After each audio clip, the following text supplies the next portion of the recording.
AFA is done grading loose action figures. They say it's to catch up, but could it be for nefarious purposes? Let's find out. So in case you didn't know, AFA has suspended grading on all loose action figures.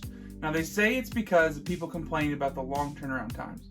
And if you've ever sent a figure in to get graded recently, there are really long turnaround times, so we will give them that. But they say due to that complaint, they've stopped to catch up. Now, will they ever bring it back? Or could it be stopped for another reason? Let's figure that out. So if we take everything at face value, they're going to suspend grading right now, and they'll come back and pick it up later and once they catch up. And that'll allow them to get all the orders out they have now, the people that need them without adding on more time.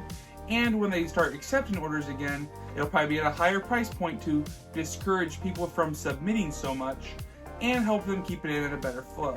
Now, in the past, AFA has suspended grading of multiple other things such as loose superpowers, loose WWE, things of that nature, and other carded figures as well, and they've never come back. Some of those things, once they suspend it and say they're going on a temporary break, have just never come back. And that's not saying they won't eventually, maybe 20 years down the road, maybe 5, maybe 2 days from now. We don't know, it's a private company. However, they still haven't been back for years. So could that be what happens to loose grade Star Wars figures? Let's look at it from a couple different standpoints. So when it comes to grading a loose figure, it is a lot more work than grading a carded figure. So for a carded figure, if you think about it, you're going to build cases for the different style card figures with different bubble heights for the different ones. You're going to have these ones are for vintage, these ones are for legacy collection, these ones are for this and that. And once you build those cases, it's a matter of you're going to examine the figure, you're going to figure out what its grade is, slide it on in the case, seal it up, and you're going to have your sticker on the inside too, obviously. And that's all you have to do. And you can pump those out at a much faster rate, and they're charging more for it, but it's a lot less work. Now let's think about what goes into grading a loose figure. So for a loose figure, you're going to have to first of all make sure the figure's real. You have to do that for card figures, but it's a lot easier because the accessories and finding a recard can be a lot easier sometimes than finding a repro accessory. So you're going to have to go through and check all the accessories with a fine-tooth comb and really get into those, especially with how some of the reproductions now can be so close to the original to scam people. So you really have to go through all those to be sure. Then you're going to have to really examine the figures, make sure there's no touch-up work been done on them. Make sure it's the way it's supposed to be. Is there a little rub here? Is there a little rub there? What all could be wrong with it condition-wise? And that's going to take a lot of time. And then once you do that, you're going to have to, assign the grade, make the label, put it in there, and now we get to the case. So for carded figures, you're just going to slide those right into the case, seal them up, good to go. For a loose figure, Luke Farmboy needs a different case than Luke Jedi, which needs a different case than Luke Hoth, which needs a different case from Max Rebo, which means a different case from the Gamorrean Guard, which means, and basically every single figure is going to have its own case, and that's going to be a lot of custom work.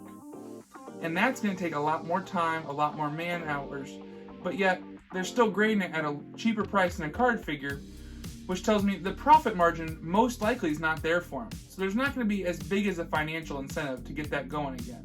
So that's a strike against, why that might not come back.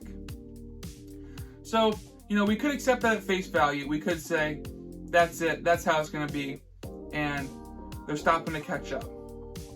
But they are a business and they want to make money, so what if they had it from more nefarious purposes? Now, I'm not saying this is why they're doing it, but I think this makes a heck of a lot of sense if it could be for a conspiracy theory. So it is in AFA's best interest for graded figures to be expensive. When you're making this product and people want it and the prices are high, more people are going to grade and it's going to keep going up. So right now we are seeing so many people grade. There's going to be so many graded figures and the market's getting so full of these. I mean, you can go out there and get 75s like nothing. If you want an AFA 75, it's becoming less and less special. If you want an AFA 80, less special. AFA 85s, they still are special, but the sheer quantity of those are happening, they're starting to lose a little bit of their specialty, sort of say. Now, a 90, that's still crazy hard to get, very high end, very expensive, very hard to find, and I don't think those are going to be catching up here soon. However, to keep these 85s in demand, to keep these 80s in demand, and really to keep 75s out there too, because 75 pluses, 75s, you know, you're still going to get a lot of those as people are learning what to send in, what not to send in, and what condition matters. And as those flood the market, it's going to get to a point where those are going to sell, if they kept going, at less than what it costs to grade.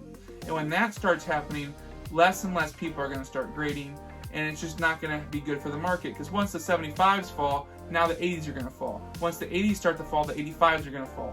And it's because it's this domino effect of, if I can get a 75 that's graded for $40, if they keep pumping them out, pumping them out, pumping them out, you know, then it's comparatively the 80 is going to look like it's too expensive, so that price is going to start to creep down, and that's going to bring the 85 price down.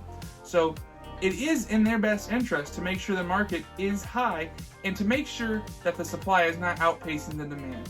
As any market goes, supply and demand is going to determine the price, and if prices start plummeting, people are going to stop grading, and that's really bad for AFA. So from a conspiracy theorist standpoint, you could say they're doing this to manipulate the market. Now, you could also say they're never going to bring it back from a conspiracy theory. And that's another big take that I think. So right now, those are just theories, and I think we should take AFA at face value when they say they're doing it to catch up. Other grading companies have done pauses to catch up, and they've come back. And grading loose Star Wars is, you know, a huge demand and something that lots of people love to collect. So I can't say for sure that either of those conspiracy theories are true. But you never know what's happening out there when it comes to the world of toy and collecting. So will we ever get it back? Who knows? I hope so. Thank you guys for watching. Check out this great video right here. Have a great day, and may the Force be with you.